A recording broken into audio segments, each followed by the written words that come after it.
John wiped the sweat from his forehead as he walked out to his backyard. It was the hottest day of summer, and the sun beat down without mercy. After working hard all week at his job, John was happy to finally have a day off. He had big plans to relax by his pool, read a book, and enjoy the peace and quiet.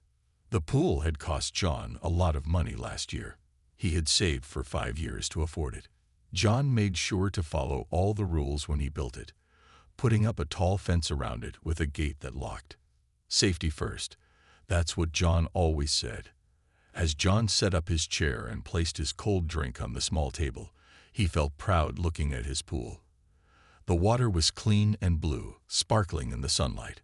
He had worked hard for this little piece of paradise.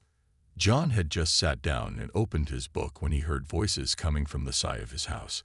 At first, he thought it might be the neighbors on the other side having a chat, but then he heard the unmistakable sound of his pool gate rattling.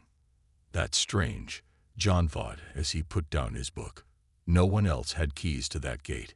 He got up from his comfortable chair and walked around the corner of his house to see what was going on. What he saw made him stop in his tracks. A woman he barely knew from 3 houses down was standing at his gate. She had 3 young children with her, all dressed in swimsuits and carrying colorful pool toys. The woman, Karen was her name, he remembered, was trying to open the lock on his gate.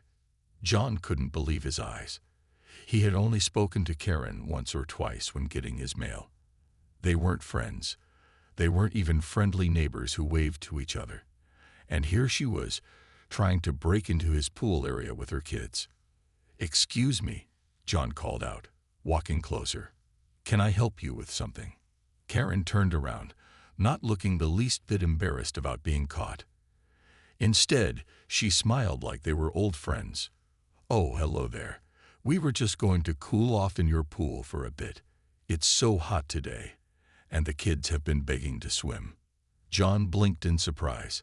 He looked at Karen, then at the children who were bouncing with excitement, then back at Karen again. "I'm sorry, but this is my private pool," John said slowly, thinking maybe she was confused. "It's not open for the neighborhood to use." Karen's smile didn't fade, but something changed in her eyes. "Don't be silly. You have this big pool just sitting here, and we'll only use it for an hour or 2. The community pool is closed for cleaning, and the kids are dying in this heat." John felt uncomfortable. He didn't want to be mean to children, but this woman was trying to use his private property without even asking permission first. "I understand it's hot, but I can't let you use my pool," John explained. "There are insurance issues, and I don't feel comfortable having people swim when I'm not prepared for guests." Karen's friendly mask slipped a little. Her smile tightened. "We're not people. We're your neighbors. That's what neighbors do. They help each other out." John stood his ground. "I'm sorry, but the answer is no. This is my private property." That's when Karen's face changed completely. The smile disappeared, replaced by an angry scowl. Her cheeks turned red, and she put her hands on her hips. "You can't be serious," she said, her voice getting louder. "You're going to let my children suffer in this heat while your pool sits empty most of the day." The children looked confused now, sensing the tension between the adults. The youngest one started to whine. John could feel this was about to become a much bigger problem than he ever expected on his day off. The children shifted from foot to foot, looking uncomfortable as Karen's voice grew louder. John noticed a few neighbors peeking out their windows, drawn by the noise. "Look," John said calmly, "I understand you want your kids to cool off, but this isn't a public pool. Maybe I can suggest the water park that's just 10 minutes away. I hear they have great slides." Karen stepped closer to John, pointing a finger at his chest. "We don't need to pay for a water park when there's a perfectly good pool right here. Who do you think you are? Some kind of big shot who's too good to share?" John took a step back, surprised by how quickly things were getting out of hand. "This isn't about being too good to share. It's about safety and liability. If someone got hurt in my pool, I could lose everything." "Oh, please." Karen rolled her eyes. "Nothing would happen. My kids know how to swim. That's not the point, John replied. This is my property, and I get to decide who uses it. I'm asking you politely to leave now. He tried to keep his voice steady, despite feeling his anger rise. Karen's eyes narrowed. She turned to her children who were watching with wide eyes. Can you believe this man? He wants you to suffer in the heat when he has all this cool water. She gestured dramatically at the pool. The oldest child, a boy of about 10, looked embarrassed. Mom, maybe we should just go. No, Karen snapped. We have rights. He can't just hoard a pool all to himself when children are hot. John was getting more frustrated by the minute. There are no rights to someone else's private property. Please leave now, or I'll have to call someone. That was when Karen's expression changed. A small, dangerous smile spread across her face. Call someone. That's actually a great idea. She pulled out her phone from her pocket. John felt relief for a moment, thinking she was calling her husband or a friend to pick them up. But then Karen started speaking into the phone. Yes, hello. I need to report an emergency. There's a man threatening me and my children. He's preventing us from getting water in this dangerous heat. Yes, we could get heat stroke. He's being very aggressive. I don't feel safe. John's mouth fell open in shock. Was she really calling 911? And making up lies about him threatening her? Karen, what are you doing? John asked in disbelief. I didn't threaten anyone. Karen covered the phone with her hand for a moment. You threatened to call someone on us for just trying to swim. That's threatening behavior. Then she went back to the phone. Yes, we're at 1843 Maple Street. Please hurry, he's getting angrier. John couldn't believe what was happening. His peaceful Saturday had turned into a nightmare. He looked at the children, who seemed confused and uncomfortable. The youngest was starting to cry. Your mom is lying to the police, John told the children, his voice shaking slightly. I never threatened anyone. Don't talk to my children, Karen shouted, finishing her call. She put her phone away with a smug look. The police will be here soon. Then we'll see who gets to decide about the pool. John ran his hands through his hair, trying to stay calm. You just made a false police report. That's against the law. Karen laughed. It's not false. We are in danger of heat stroke, and you are preventing us from getting relief. She folded her arms across her chest. I wonder what the police will think when I tell them you've been watching my children in their swimsuits. John felt sick. The accusation was disgusting and untrue. That's a terrible thing to say. Well, we'll just wait for the police to sort it all out, Karen said with a smirk. I'm sure they'll agree that letting children use an empty pool on a hot day is the right thing to do. In the distance, John could hear sirens getting closer. His heart sank. This was really happening. 2 police cars pulled up in front of John's house, lights flashing. Several more neighbors came out onto their porches to watch what was happening. John felt his face burn with embarrassment. He had never had police at his house before. 2 officers got out and walked toward them. One was tall with gray hair, and the other was younger with a serious face. They both looked alert and ready for trouble. What's going on here? Asked the older officer, looking between John and Karen. Before John could speak, Karen rushed forward with tears suddenly appearing in her eyes. Officer, thank goodness you're here. This man was threatening us when we just wanted to use the pool. My children are overheating in this terrible weather, and he won't let us have water. The way Karen said it made it sound like John was keeping them from drinking water, not just swimming in his pool. The younger officer turned to look at John with suspicion. Sir, step over here, please, the young officer said to John, moving him away from Karen and the children. The older officer stayed with Karen, who was now crying and hugging her children close. John could hear her telling the officer that he had been aggressive and scary. Can I see some ID, please? The young officer asked John. John pulled out his wallet with shaking hands and showed his driver's license. Officer, this is my house and my pool. I've never met this woman before today. She tried to break into my pool area without permission, and when I asked her to leave, she called you and made up lies." The officer wrote down John's information. "So you're saying this is your property?" "Yes." John nodded quickly. "I can show you my house deed and property papers. They're inside." The young officer looked thoughtful. "And did you threaten this woman or her children?" "Absolutely not," John said firmly. "I simply told her my pool isn't open to the public and asked her to leave when she refused to accept that. Then she called 911 and started making false claims." Just then, John remembered something important. "Wait, I have security cameras, one at my front door and one pointing at the pool gate. They record when there's movement. They'll show exactly what happened." The officer looked interested. "Can we see that footage?"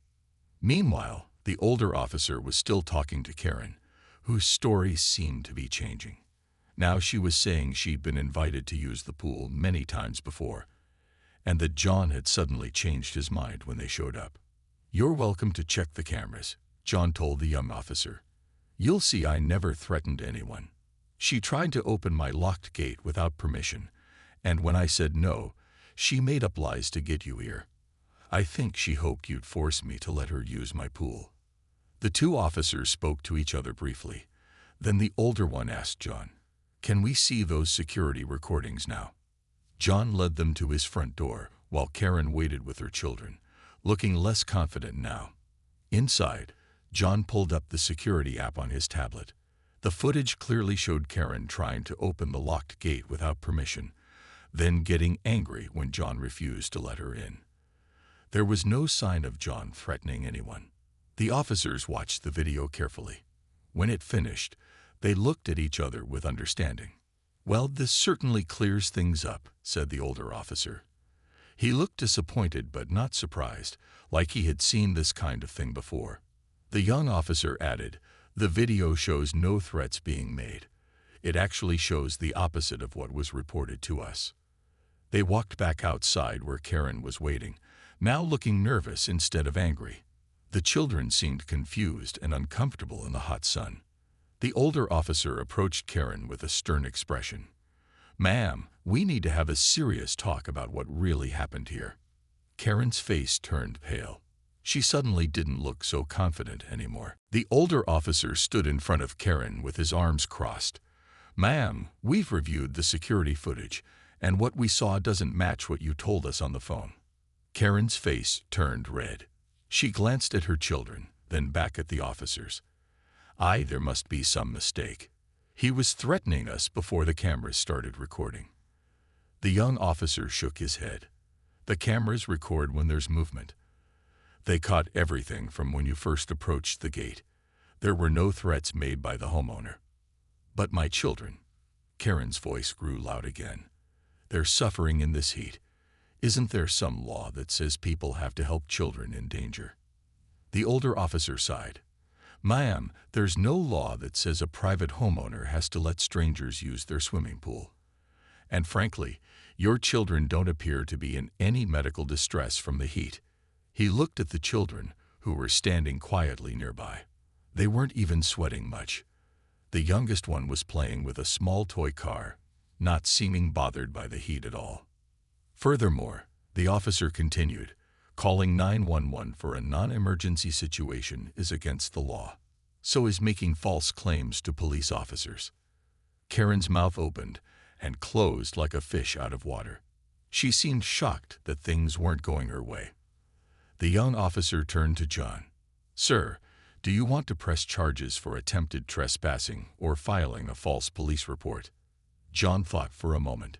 He was angry about what Karen had done, but he didn't want to make a bigger scene in front of the neighborhood. He also felt a little sorry for the children, who looked embarrassed by their mother's behavior. "I don't think that's necessary," John said finally. "I just want them to leave my property and not come back without an invitation." The older officer nodded. "That's fair." He turned back to Karen. "Ma'am, you're being given a break here. I strongly suggest you take your children and go home now. And don't come back to this property unless invited." Karen seemed to realize she had no more cards to play. Her shoulders slumped, and the fake tears stopped. "Fine," she muttered. "Come on, kids, we're not welcome here." As Karen gathered her children to leave, the oldest boy looked back at John and mouthed the words, "I'm sorry," when his mother wasn't looking. John gave him a small nod, feeling sorry for the kid. After Karen and her children had walked away, the officers stayed to talk with John. "We're sorry about this situation," the older officer said. "We get calls like this more often than you'd think. People sometimes believe they're entitled to things that aren't theirs." "Should I be worried about her coming back?" John asked. She seemed pretty determined. The young officer handed John a card. "If she returns and causes any more problems, call the non-emergency number on this card, or 911 if you feel genuinely threatened. We've documented today's incident, so there will be a record if anything else happens." As the police prepared to leave, several neighbors who had been watching came over to check on John. "We saw everything," said Mrs. Peterson from next door. "That woman was completely out of line. Are you okay?" Another neighbor, a man named Dave, added, "My security cameras probably caught some of it too. Let me know if you need the footage." John was touched by his neighbor's support. "Thanks, everyone. I'm okay. Just a bit shaken up." After the police left and the neighbors returned to their homes, John looked at his pool. The water that had seemed so inviting earlier now reminded him of the unpleasant confrontation. His peaceful Saturday was ruined. John sat down heavily in his lounge chair. He knew this wasn't the end of the matter. People like Karen didn't give up easily. He wondered what she would do next, and the thought made him feel uneasy. The next morning, John woke up feeling tired. He hadn't slept well, thinking about the strange fight over his pool. He made coffee and looked out his kitchen window at the backyard. Everything seemed peaceful now, but he couldn't shake the feeling that Karen might try something else. After breakfast, John decided to check his mail. When he opened his front door, he was surprised to find a large handwritten sign stuck in his front yard. In bright red letters, it read, "Selfish neighbor wo anti-hishayared with chichel turan." "You've got to be kidding me," John muttered. He quickly pulled the sign out of his yard and carried it to his garage. As he was walking back to his house, he noticed several neighbors looking his way with curious expressions. John's phone rang. It was Dave from across the street. "Hey John, are you seeing this?" Dave asked. "Karen is posting all over the neighborhood Facebook group about you. She's telling everyone you threatened her kids when they just asked nicely to use your pool." John felt his stomach tighten. "That's not what happened at all. The police saw my security video." "I know," Dave said. "Several of us who saw what really happened are correcting her in the comments, but she's getting pretty nasty. She's even suggesting people should boycott your business." John ran a small accounting office in town. The thought of Karen trying to hurt his business made him angry. "Thanks for letting me know, Dave. I'll have to figure out what to do about this." After hanging up, John sat at his kitchen table, trying to decide how to handle the situation. He didn't want to get into a public fight with Karen, but he couldn't let her spread lies about him either. Just then, his doorbell rang. John approached the door cautiously and checked through the peephole. It was a man he didn't recognize, wearing a button-down shirt and looking uncomfortable. John opened the door halfway. "Can I help you?" The man shifted nervously. "Hello, my name is Tom. I'm Karen's husband. I'd like to talk to you if that's okay." John was surprised, but let the man in. They sat in the living room, and Tom looked even more uncomfortable up close. "I want to apologize for my wife's behavior yesterday," Tom said, looking down at his hands. "And for the sign, and the Facebook posts. I just found out about all of it this morning when a neighbor called me at work." John nodded but said nothing, waiting to hear more. "Karen can be." Tom paused, searching for the right word, very determined when she thinks she's right. "But what she did was wrong, and I've told her so. I made her take down the Facebook posts, and I'll make sure there are no more signs. I appreciate that, John said. But she called the police on me and made up lies. She's trying to hurt my business now. That's not okay. Tom's face fell. I know. She gets like this sometimes. She's been banned from 3 local businesses already for similar behavior. He looked up at John with tired eyes. We're actually in counseling about it, but progress is slow. John felt a mix of anger and pity. The man clearly knew his wife had serious problems. Look, Tom continued, I've frozen Karen's social media accounts for now, and I promise she won't bother you again. We're taking the kids to my parents' house this weekend, which has a pool. Would it help if she wrote you a formal apology? John thought about it. He wasn't sure a forced apology would mean much, but it might help clear his name in the neighborhood. That would be a start, John said. And I'd appreciate if she would tell the truth to anyone she's spoken to about this. Tom nodded. I'll make sure of it. And again, I'm really sorry about all this. As Tom stood to leave, John noticed the man's exhausted expression. He suddenly realized this probably wasn't the first time Tom had to clean up one of Karen's messes. After Tom left, John decided to check the neighborhood Facebook group himself. Even though Tom said he had made Karen remove her posts, John wanted to see what damage had already been done. He found the group and scrolled through recent posts. Several neighbors had indeed defended him in the comments. Mrs. Peterson had written, I saw the whole thing with my own eyes. That woman tried to use John's pool without permission, then called the police when he said no. Others had shared similar messages of support. John felt grateful, but he was still worried about his business. He owned John's accounting services in town, and many of his clients came from the neighborhood. He couldn't afford to lose customers because of Karen's lies. John was about to close his laptop when he noticed a new message in his email. It was from the president of the Homeowners Association, asking John to attend an emergency meeting that evening. The subject was recent neighborhood disturbance. John's stomach tightened again. What was Karen up to now? That evening, John walked nervously to the community center where HOA meetings were held. Inside, about 20 neighbors were already seated, talking in low voices that stopped when John entered. The HOA president, a stern woman named Mrs. Wallace, gestured for John to sit down. Now that everyone is here, let's begin, Mrs. Wallace said, tapping her gavel on the table. We've called this meeting to address the incident that occurred yesterday between John Miller and Karen Williams. Before Mrs. Wallace could continue, the door swung open, and Karen walked in with her husband Tom trailing behind her. Karen's head was held high, but Tom looked like he wanted to disappear. Perfect timing, Mrs. Wallace said.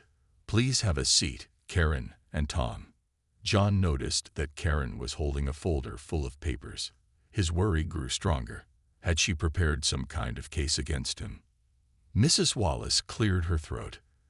As we all know, there was an incident yesterday involving Karen trying to use John's pool without permission, followed by a police call and some social media posts. Karen has requested this meeting to address the situation. Karen stood up immediately, clutching her folder. Thank you, Mrs. Wallace. I've prepared a presentation about why all neighborhood pools should be considered shared resources during extreme heat. Several neighbors groaned. Mrs. Wallace raised her hand to stop Karen. That's not why we're here, Karen. This meeting is about the specific incident yesterday and the false statements you made to police and on social media. Karen's face turned red. They weren't false. My children were hot and...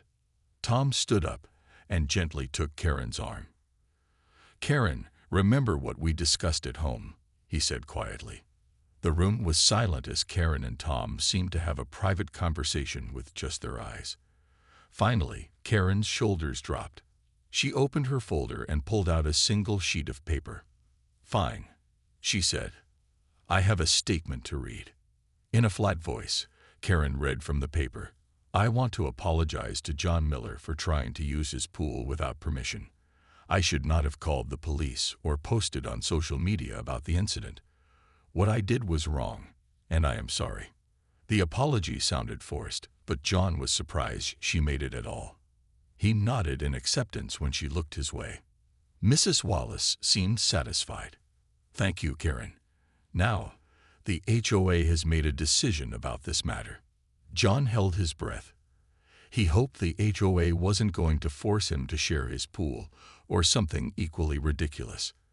After reviewing witness statements and security footage provided by multiple neighbors, Mrs. Wallace continued, "The HOA board has decided that Karen Williams will be suspended from all community facilities for 3 months and removed from all committee positions." Karen gasped. "You can't do that. I'm the head of the Community Beautification Committee." "Not anymore," Mrs. Wallace said firmly. "Your actions have consequences, Karen." For the first time since this all began, John felt a sense of relief. The community was standing with him, not with Karen. After the HOA meeting, people gathered in small groups to talk. Many neighbors came up to John to offer support and share their own Karen stories. It seemed she had a history of difficult behavior that went back years in the neighborhood. "She tried to have my dog taken away because she said his barking was too loud," said one elderly man. "My dog is a 15-pound poodle who barely makes a sound. She reported my teenage son for suspicious behavior when he was just delivering newspapers," added another neighbor. John was surprised to hear all these stories. How had Karen gotten away with this behavior for so long? As John was talking with his neighbors, he noticed Karen and Tom leaving the community center. Karen was walking quickly with her head down, while Tom followed a few steps behind. Just before they got to their car, Karen suddenly turned and looked right at John. Her eyes were full of anger. She mouthed something that John couldn't hear, but it didn't look friendly. "Don't worry about her," said Mrs. Peterson, who had seen the look too. "She always acts like this when she doesn't get her way. She'll find someone else to bother soon." John hoped she was right, but he wasn't sure. Karen seemed like the type to hold a grudge. The next morning, John decided to install more security cameras around his property. He spent the day setting them up, making sure every corner of his yard was covered. He also bought a stronger lock for his pool gate. "Better safe than sorry," he told himself as he worked. That evening, John was in his kitchen making dinner when he heard a knock at his door. He checked the new security camera feed on his phone before opening the door. It was Karen and Tom's oldest son, the boy who had mouthed, "I'm sorry," during the pool incident. John opened the door cautiously. "Hello there." The boy, who looked around 12 years old, shifted nervously from foot to foot. "Hi, Mr. Miller. I'm Alex. I wanted to talk to you if that's okay." "Sure," John said, surprised. "Would you like to come in?" Alex shook his head. "No thanks. I can't stay long. My dad knows I'm here, but my mom doesn't." John nodded, understanding the situation. "What's on your mind, Alex?" "I wanted to say sorry again for what happened with my mom," Alex said, looking down at his shoes. "She gets really mad sometimes and doesn't listen to anyone. My dad tries to help, but..." His voice trailed off. "It's not your fault," John assured him. "You don't need to apologize for your mom's actions." Alex looked up. "I also wanted to tell you something. My mom was talking on the phone with her friend today. She said she's not done with you yet. She said she's going to teach you a lesson for embarrassing her." John felt a chill run down his spine. "Do you know what she meant by that?" Alex shook his head. "No, but I thought you should know. She can do some crazy stuff when she's mad." "Thank you for telling me, Alex," John said sincerely. "That was very brave of you." The boy shrugged. "I just think it's not fair what she does. Oh, and my dad wanted me to give you this." He handed John a small envelope. Inside was a business card for a lawyer and a handwritten note. "Just in case. Tom." As Alex hurried back down the street, John felt both grateful for the warning and worried about what might come next. He was glad he had installed those extra security cameras today.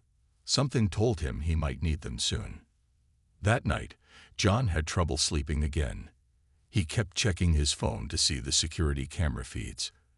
Everything was quiet outside, but his mind was racing with possibilities of what Karen might do.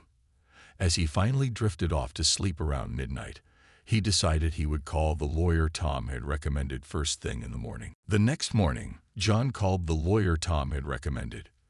The lawyer, Mr. Garcia, agreed to meet with him that afternoon.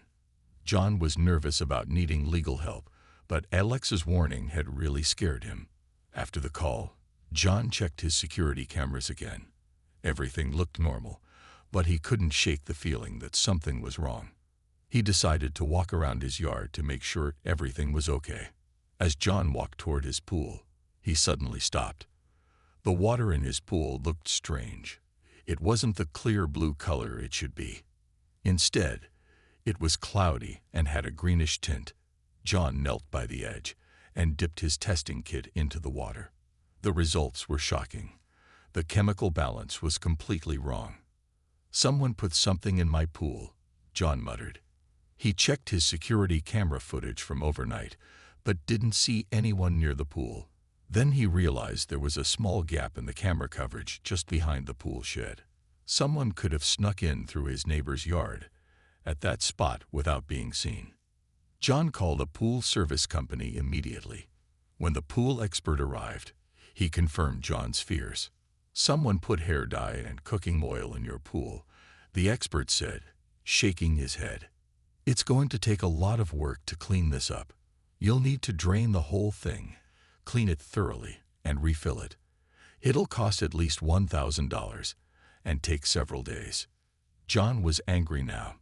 He was sure Karen had done this, but he had no proof. He took pictures of the damaged pool and called Mr. Garcia to add this to their conversation.